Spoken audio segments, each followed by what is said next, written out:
Hi, I'm Dave, and today we're going to be installing the Olide DSW 100 door handicap door opener. Now this is a reinstall, and some things have already been done. But before we get to that, this is what was originally there, the DSW 100. It has dip switches, and it's a little different in wiring, but the mount is the same. I'll be installing the DSW 100N. It has a handheld programmer.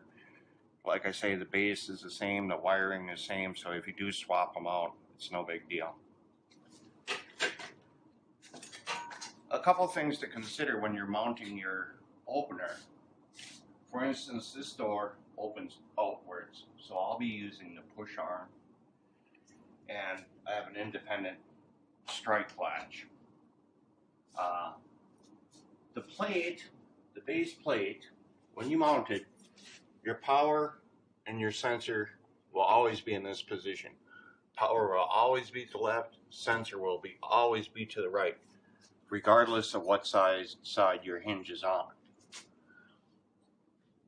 This is a hollow steel casement frame, and what I did to beef it up, I put 2x4 spanners inside there.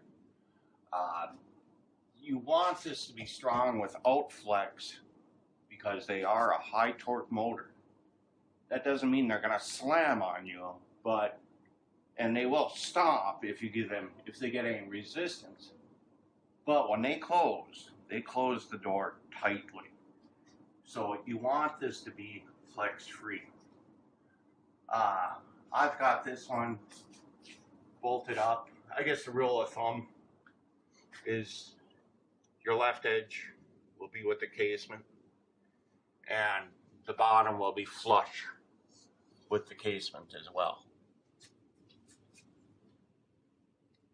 If this was an opposite-handed, the sensor, this corner would still be square with this corner. But a lot of our instruction manuals have metric measurements. The thing to remember is millimeters divided by 25.4 will give you inches. And then you can round a little bit. There's always a little bit of give. So at this point, I have my power cable through 110 VAC, and I have my sensor cables through. And this going out to my door push button, it's like an 18 gauge solid core. It's really light.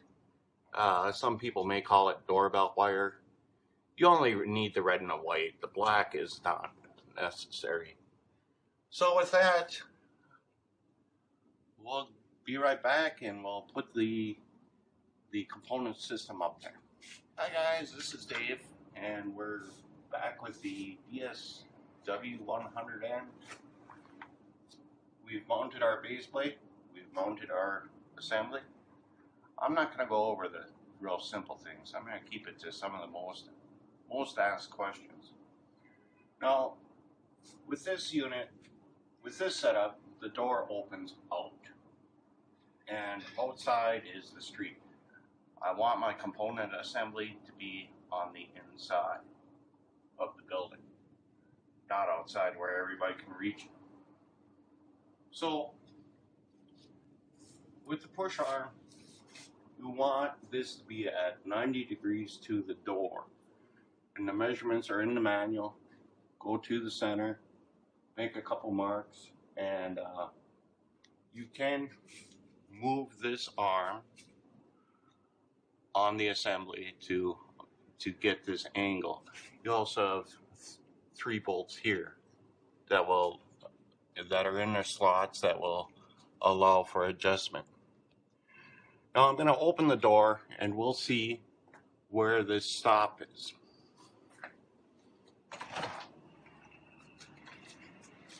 The stop is going to contact. You'll have to adjust that to find your 90 degrees. Oh.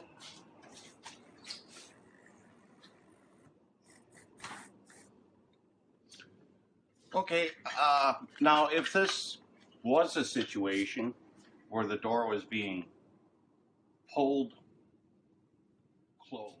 Now with this handicap door, we would like our door to open towards us, and we would have our component assembly on this side of the door.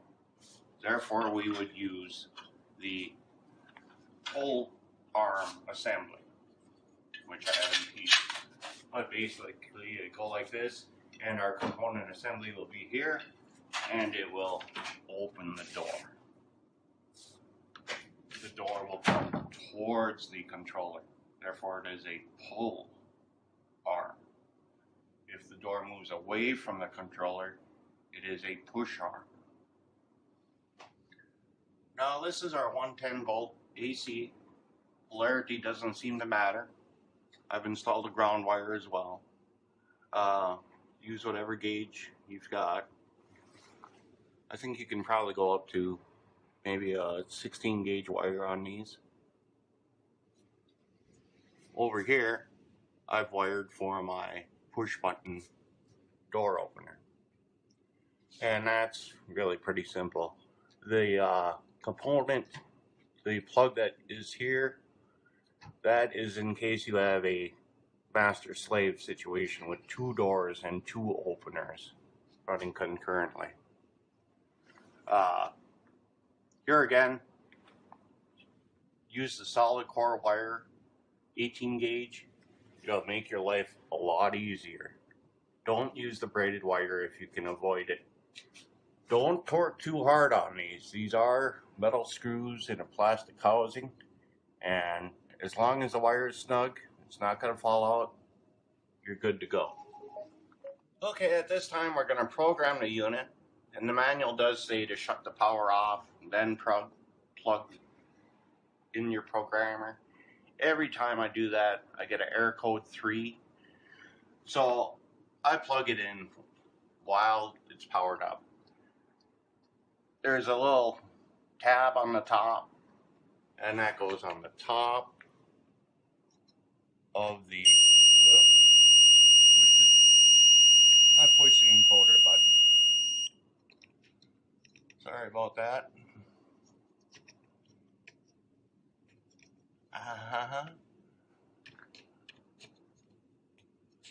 There, it's plugged in.